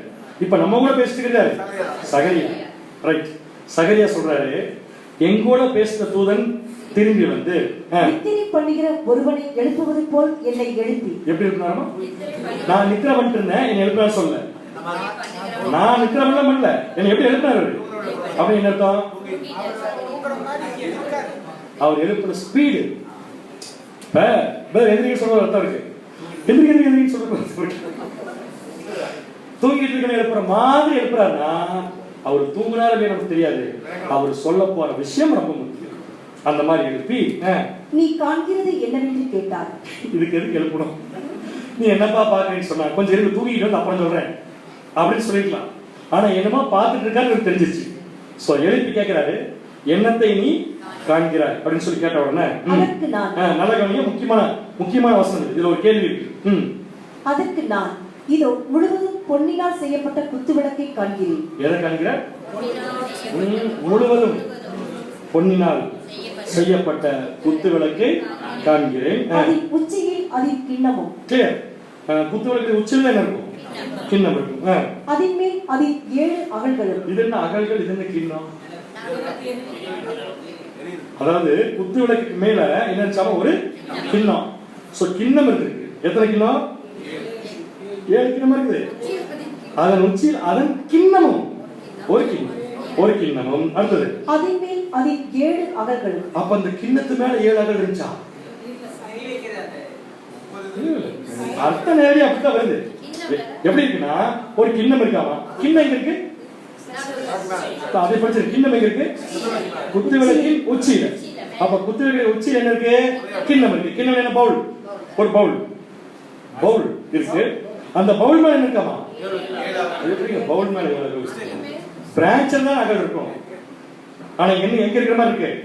குத்துவிளக்கின் மேல், அதன் மேல் வந்து பாய்க்கு, அதன் மேல் 7 அகல்களும், அதின் உச்சியில் இருக்கிற அகல்களுக்கு போகிற 7 குழாய்களும் இருக்கிறது. ஒரு கம்பேரிசன், ஒரு பிக்சர் மனசுல செட் ஆயிருக்கா? ஃபர்ஸ்ட் ஒரு குத்துவிளக்கு இருந்துச்சா, கசகசம் செட் ஆயிருக்கு. எப்படின்னா, முதல்ல ஒரு பொன்னால் செய்யப்பட்ட குத்துவிளக்கு, உச்சியில ஒரு கிண்ணம், அந்த கிண்ணத்து மேல வராதே, ஆனா வருதுன்னு வச்சுக்கோங்க. அதுக்கப்புறம் என்ன சொல்றேன்னா, அதன் உச்சியில், எதன் உச்சியில்? அதன் உச்சியில் இருக்கிற அகல்களுக்கு போகிற 7 குழாய். சோ குழாய் எங்க இருந்து வருதுன்னா, பவுல்ல இருந்து வருது. எங்க போறதுக்காக வருது? அகலுக்கு போறதுக்காக வருது. இவ்வளவுதான் புரிஞ்சுக்கிற விஷயம். சோ இதை வந்து ப்ராப்பரா ஆராய்ச்சி பண்ணாம ஒரு காலத்துல படிச்சிட்டோம். அதனால சில மீனிங் கூட மாறி போயிருக்க வாய்ப்பு இருக்கு. பட் வெரி கிளியர், குத்துவிளக்கு எப்படி இருக்கு முதல்ல கண்டுபிடிக்காம இதோடைய மீனிங் குள்ள போனோம்னா மாட்டிக்கணும். இப்ப இது வரைக்கும் ஒரு குத்துவிளக்காவே நமக்கு இது தெரியல. ஏன்னா கிண்ணத்து மேல அகல் இருக்கிற மாதிரி இருக்குது, அங்க இருந்து டியூப் வேற வருதாமா என்ன நமக்கு புரியல. சோ ஒரு விஷயத்தை ஃபர்ஸ்ட் கண்டுபிடிச்சிடலாம். குத்துவிளக்கின் உச்சியில அகல் இருந்துச்சா, கிண்ணம் இருந்துச்சு? No doubt. சோ அகல்கள் கிண்ணத்துக்கு மேல இருந்துச்சா, குத்துவிளக்குக்கு மேல இருந்துச்சா? கேள்வி நல்லா வாங்கிக்கோங்க. அகல்கள் 7 அகல்கள், அகல் 7 தானே? அகல்கள் 7. இந்த 7 அகல்களும் குத்துவிளக்குக்கு மேல இருந்துச்சா, கிண்ணத்துக்கு மேல இருந்துச்சா? அப்படி நிக்குது, குத்திட்டு போயிருக்கு. சோ இங்கிலீஷ்ல கொஞ்சம் போய் வாசிக்கலாமா? இவ்வளவு டிரான்ஸ்லேஷன் எடுத்து போட்டிருக்கேன், கொஞ்சம் தெளிவா படிச்சுட்டு பாருங்க. இந்த பாயிண்ட் தெரியாம இந்த ப்ராபசிக்குள்ள போக முடியாது. நம்ம ASV first. And he said to me, what seest thou?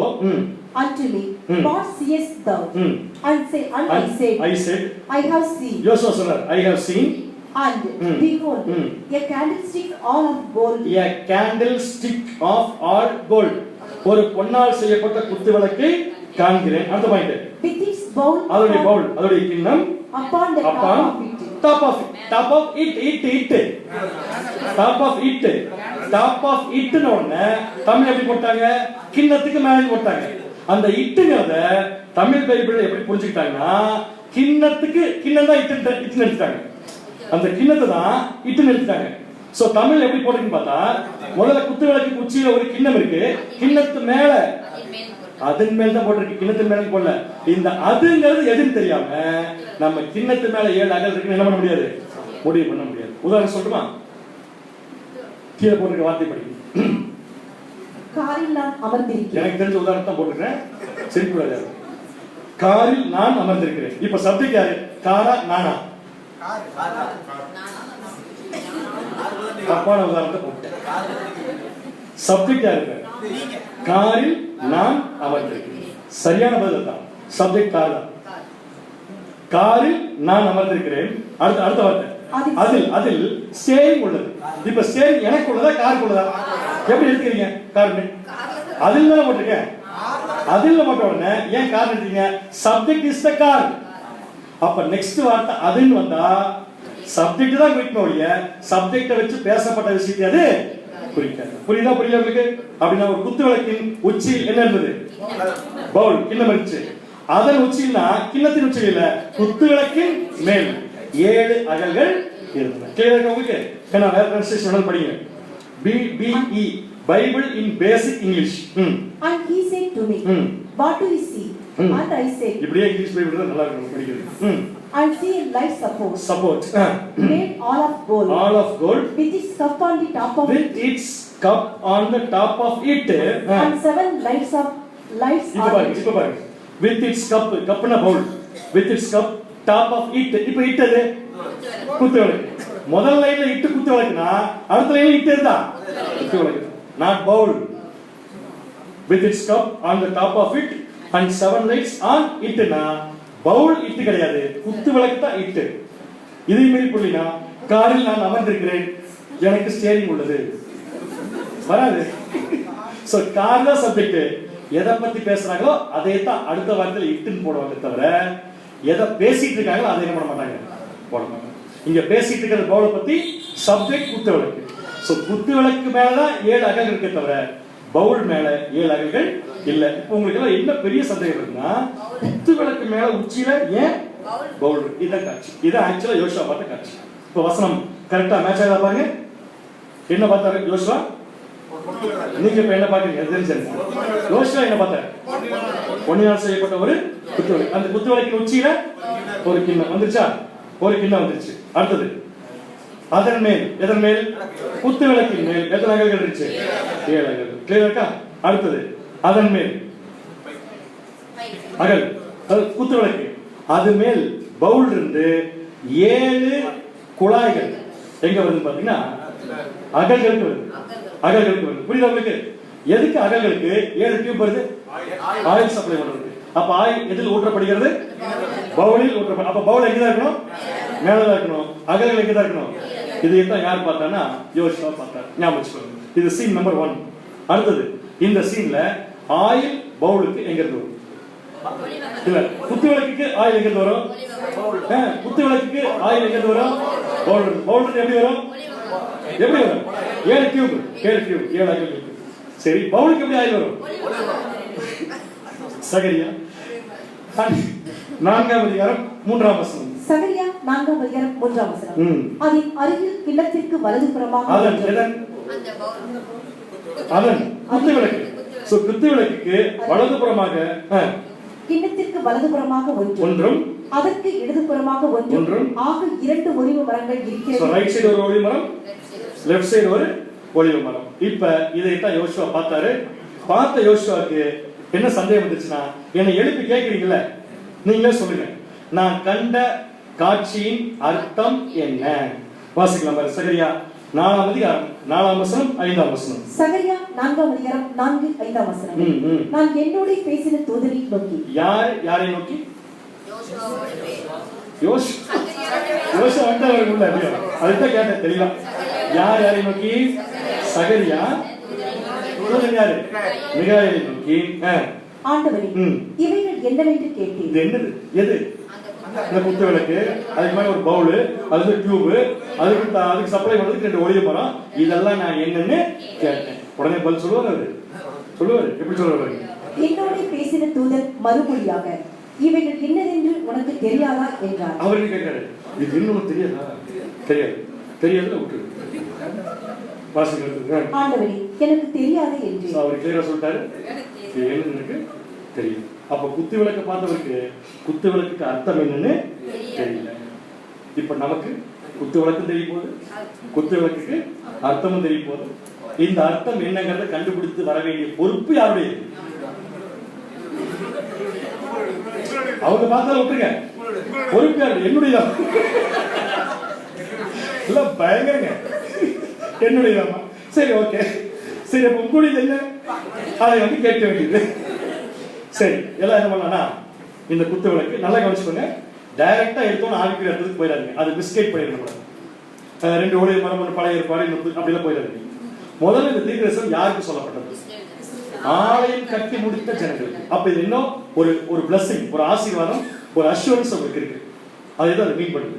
So அந்த அடிப்படையில இதுக்கு விளக்கம் பாருங்க. ஒரே ஒரு க்ளூ மட்டும் சொல்லப்பட்ட வசனத்துல இந்த தரிசனத்துடைய டோட்டல் நோக்கம் இத தேவன் காமிச்சார்ல, என்ன பர்பஸ்க்காக காமிச்சார்னா இஸ்ரேல் ஜனங்களுக்கு நடக்க போற ஒரு சம்பவம்.